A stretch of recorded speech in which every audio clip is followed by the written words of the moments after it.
Bom, quando a gente analisa o fim da Segunda Guerra Mundial, lá em 1945, a impressão geral, né, é de que o nazismo foi um incêndio completamente apagado. É, a gente costuma pensar que aquele trauma global absurdo ia servir como um extintor permanente. Exato, acreditava-se que a gente estava imune a esse tipo de ideologia. Mas, ao cruzarmos artigos acadêmicos recentes, relatórios de inteligência e aqueles dados de monitoramento de células aqui no Brasil, o cenário que aparece é brutalmente diferente. Nossa, é muito diferente. Os relatórios mostram que o extremismo está em franca expansão hoje em dia. Sim. Então, o nosso mergulho nos materiais de hoje tem uma missão bem clara. A gente quer entender, através dessas fontes, por que essas ideias sobrevivem e, tipo, como a tecnologia moderna virou esse motor invisível de uma nova onda de radicalização. É uma análise pesada, mas muito necessária. E o contraste com o contexto histórico é a chave para começar a entender esse fenômeno, sabe? Uhum. Olhar para trás para entender o agora. Eu fiquei bem intrigada com essa parte. Isso. Na Alemanha da década de 30, o extremismo se alimentou de uma crise econômica devastadora, desemprego em massa e de uma humilhação nacional muito forte. Tinha aquela necessidade desesperada por respostas rápidas, né? Com certeza.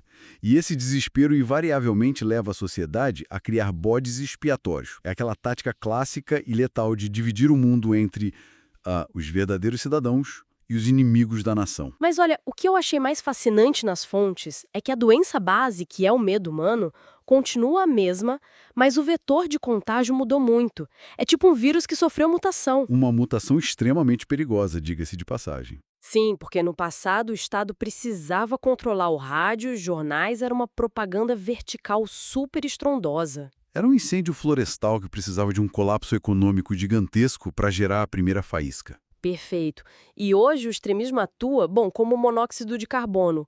Ele é inodoro, invisível e é espalhado pelos algoritmos direto na tela do nosso celular. Nossa, essa analogia do monóxido de carbono ilustra muito bem a mecânica atual, porque ela explica como a radicalização virou parte da rotina. O rádio antigo exigia uma atenção ativa de quem ouvia. Enquanto o algoritmo moderno funciona na retenção da atenção passiva. Exatamente.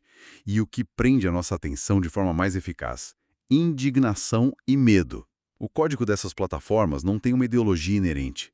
Ele só é programado para manter a gente online a qualquer custo. Recompensando interações baseadas em reações viscerais. Isso, empurrando conteúdos cada vez mais extremos para o topo do feed e criando um funil de radicalização orgânico. Mas espera, não é perigoso a gente culpar só a máquina por isso?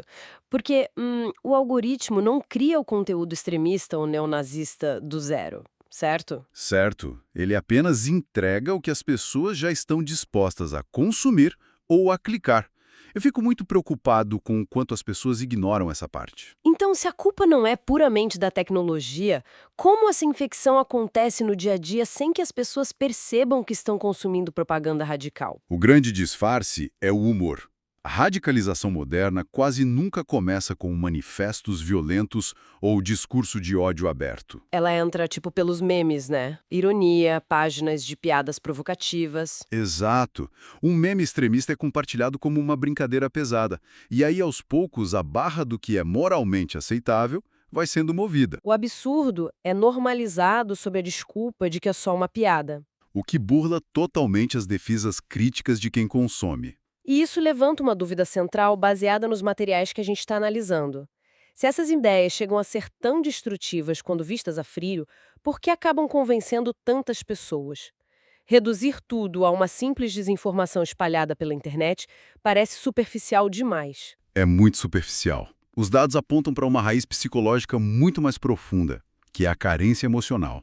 Movimentos extremistas funcionam, na prática, como comunidades de acolhimento. Eles oferecem uma identidade muito bem definida, um grupo de pertencimento. Um senso de propósito para indivíduos que, de outra forma, se sentem solitários, invisíveis perante a sociedade ou muito frustrados com as próprias vidas. O extremismo moderno recruta pela falta de vínculos sociais. As históricas passam a ser tratados como opinião ou mentira, a sociedade perde a sua principal linha de defesa contra o autoritarismo. Ao invalidar a história, o terreno fica livre de obstáculos morais para as antigas ideologias reaparecerem. A biologia da insegurança humana continua a mesma de séculos atrás.